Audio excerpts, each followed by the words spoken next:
Oggi abbiamo voluto offrire un gesto concreto di solidarietà attraverso la donazione del sangue.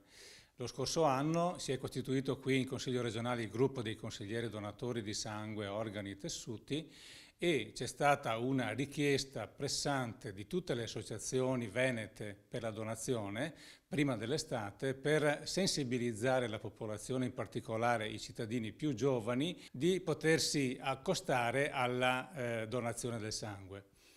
Questo gesto concreto vuole essere un messaggio che oggi lanciamo al mondo della scuola, in particolare alle scuole superiori, dove ci sono studenti già maggiorenni in grado di poter fare la donazione del sangue, per dire che è un gesto concreto, che anche la politica vuole essere a fianco di tutti i volontari del Veneto che già fanno le donazioni, per dare una risposta concreta al crescente fabbisogno di sacche di sangue dovuto all'aumento dei trapianti, all'aumento degli interventi chirurgici molto delicati e che richiedono appunto maggiori quantità di sangue.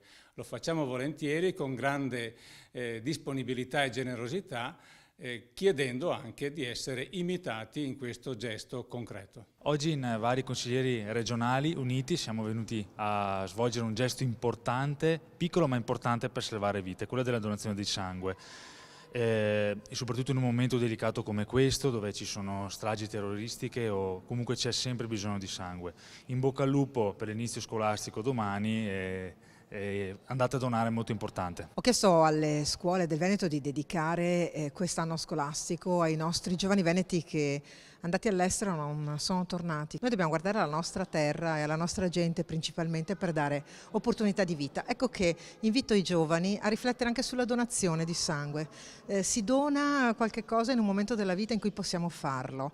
Serve a chi è meno fortunato di noi, serve alla nostra gente, serve al Veneto.